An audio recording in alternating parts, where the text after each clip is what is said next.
Hello, good morning.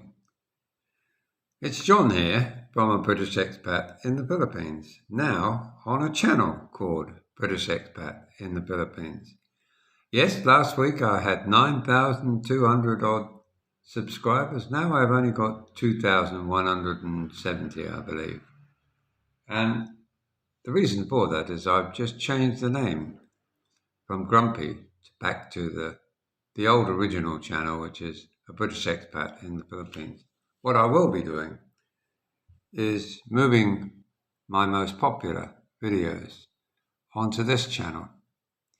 That way, if you want to look back a little bit about what we've been doing or what we were doing together and also myself, you can see for yourself what we had. Anyway, that's not what I came to talk about. Sorry for the confusion. But how do you know you've found the right Filipina? Well, there's a simple answer to that. You never will until you find her. Now, not everybody has the benefit of hindsight. Not everybody has the ability to weigh up one from another. But if you're able to step away for a moment and you observe other people, which I do all the time, I can't help it. It's just always, I like observing people and their mannerisms, their behaviors. You know, I'm reminded of moments when I'm crossing the road. And as an older person, you don't see yourself as vulnerable. But I remember even recently when I crossed the road with Jera, my stepdaughter, in Negillion, she would grab my arm or grab my hand and say, "Come on, Dada, be careful." Now, that's a good sign. It's a sign that somebody cares for you, that they are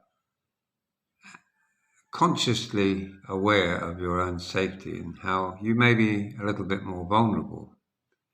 Now, you could be the same age, but there's still a caring attached to it. When somebody comes to you and says, "Would you like a drink, dear? Would you like a drink, Dada?" They show you that they care, that they're consciously aware of you as well as themselves. Somebody who presents you with a meal out of the blue, something maybe you really enjoy, and you have it planted in front of your face. Wow, that's a feeling of caring. Somebody who insists that you come and have a shower, that you keep yourself tidy, that you keep yourself, and explains it in a way that is not putting you down. Explains it in a way that you can understand why they're doing it. Because a Filipina does like you to look your best. I can remember, not that long ago, where I would go down the road and buy something because I was in the middle of something. Maybe paint, a nail, something like that. I was always getting it in the ear. "Oh, you can't go out like that." And I'm thinking, why not?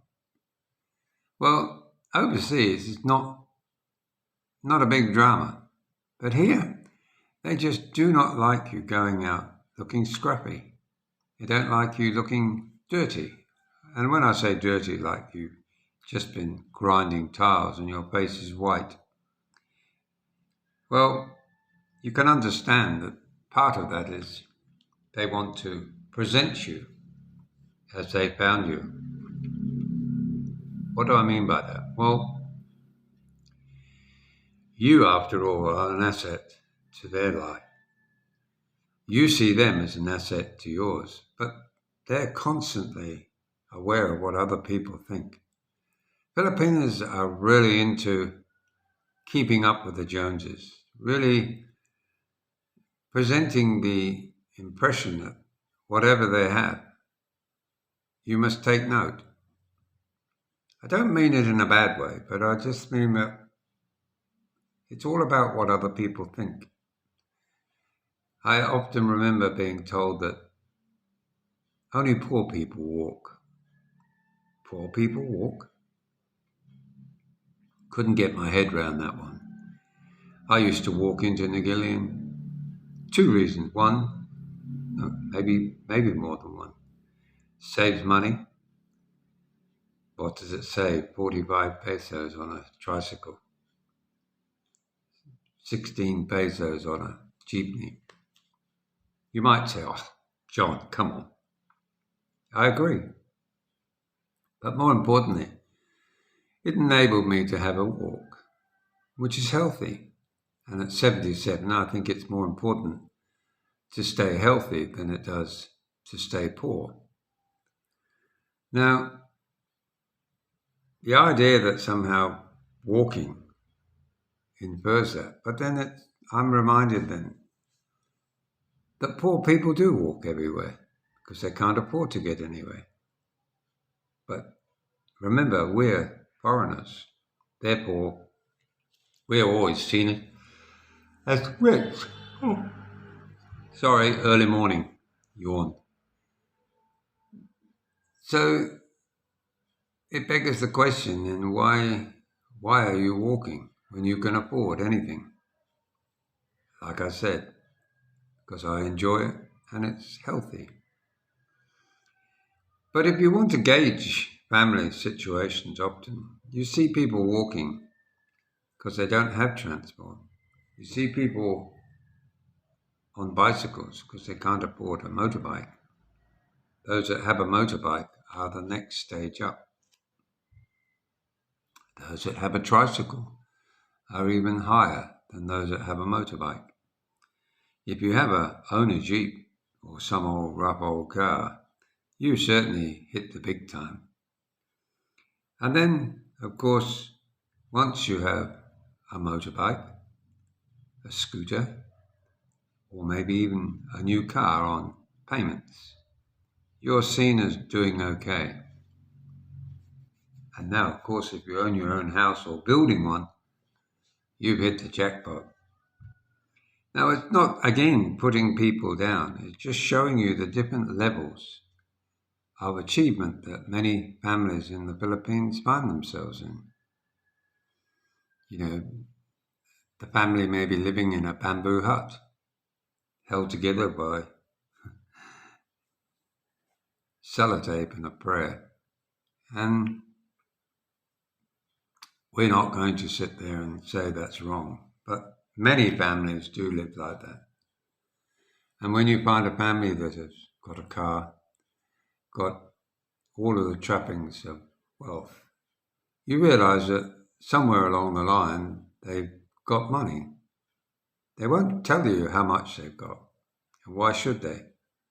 But they're comfortable. Many of them have multiple businesses because one business isn't enough. It's not reliable enough for people to just have one hardware store. You'll find they also have an internet cafe. Mind you, they're going out of fashion too, but a printing business near a school. They maybe have a piggery and they sell the meat at a meat store in the market. It's all linked along the line to additional funds. And back to what I was talking about, and that is finding the right woman. The right woman will be the right woman all the time. What will change is her attitude each day. And you, I suppose, have to learn to deal with them. You know, the tempo, you could call it the moods, the jealousy. Oh, God, you could do so many videos. You bore everybody about jealousy. And with jealousy, of course, comes envy and arguments, and all these things are interlinked between them. Cultural things, religion. There's so many things that you will discover. Now, I'm not saying it as a negative. I'm saying it as an important learning curve for everybody to have, and that is that nobody's perfect, point in case. And I've learnt my way, the hard way too. But I wouldn't say that my learning is finished now. I now know what I've got to do. I now know my direction in life.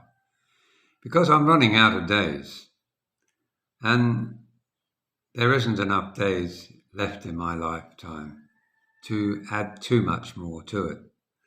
But there is an understanding now as I get older and hopefully wiser that some things we just can't change. Some things we try so hard to please everyone, but it's never enough. Like I've said before, we're always wrong. You know, you can reply to people's messages, you can construct a response, but whether or not it's going to be received in the way it's been spelt out is another thing. One just hopes that the calm returns to the scene and everybody is reasonably content. You're never going to be totally appreciated by some people, and others you're going to be more than appreciated by the way they appreciate you. It's easy to look back at relationships that have failed, my own overseas, my own here, and you're left wondering, what did I do wrong? Well, probably nothing. That's not the sign of an egotist.